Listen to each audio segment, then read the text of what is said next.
Karma is real. Will Meghan leave Harry after this embarrassing failure? Let's take a look at the latest updates about the royal family and especially Omid Scobie's book. Hello everyone. Welcome back to the King YouTube channel. Well, already, Scooby-Doo-Doo's alleged bombshell book about the royal family has fallen out of Amazon's top 100 list. It has not even been a full week since its release, and right now it's sitting at 140th in the UK bestseller list and even doing worse in the US. Did he really believe that he was going to be able to single-handedly destroy the royal family? Actually, there are rumors circulating that Harry and Meghan are going to be removed from the royal family website. Whether or not is true, there is one thing that we know for sure. A member of Parliament for the Isle of Wight, Bob Seeley, is planning to present a bill in Parliament to strip Harry and Meghan of their royal titles. Thank goodness. And another question is this: is Harry really in the best shape ever, as Endgame Scooby-Doo claims? Is the California sofa prince fit and healthy, as he's staying in good shape from regular bicycle rides without kids protected in their toddler seat secured safely behind their fun-loving dad? And what is the other much-touted secret to Harry's body, as written on good authority by Scooby-Doo-Doo? Well, according to Scabies, Just Call Me Harry is a fan of ice baths. He's trying to shed off those pounds from eating too many snacks thanks to all that marijuana he smokes. Well, okay, who is not a fan of ice baths to stay in shape? It is right there in the healthy food pyramid that you can find at the doctor's office. There is a section devoted to just the promotion of ice baths. It's right there between fruit and grains. It's up there with other physical regimens like Reiki and isolation tanks and, oh yeah, self-tapping, whatever the hell that is. Ice baths are really trendy right now. Supposedly, these ice baths are the latest innovation in kinetics.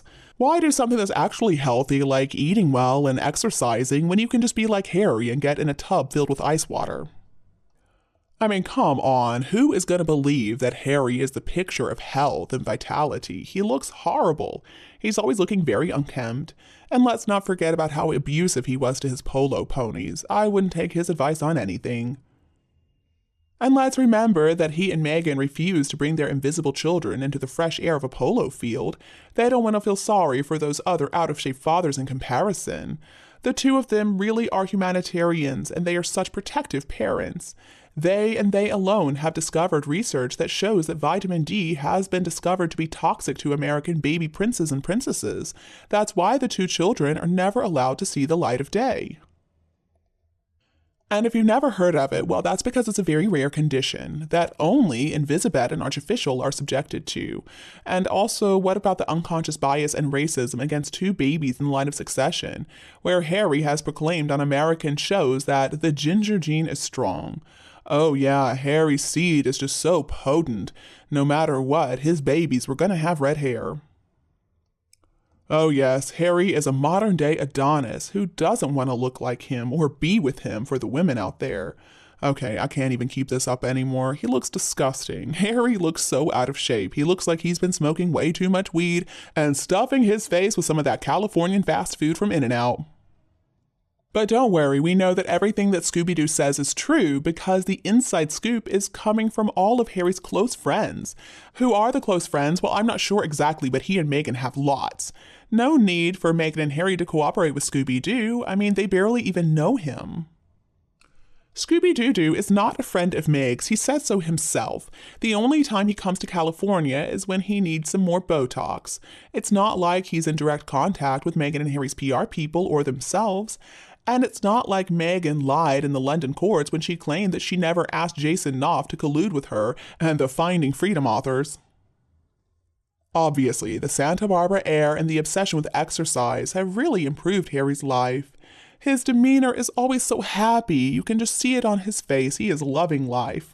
I mean, we've never seen Harry take such good care of himself until he finally made it to America. It seems like Meghan has really helped him.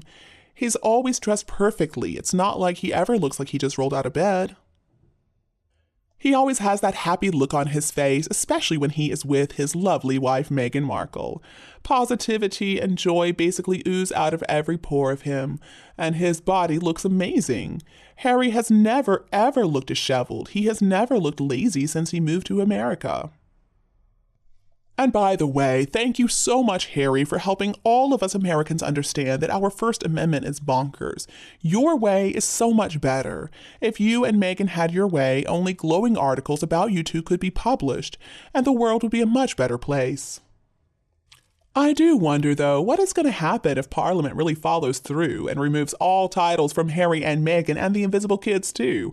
And that would include Harry's title of Prince. That would make him an ordinary citizen or, gasp, a commoner.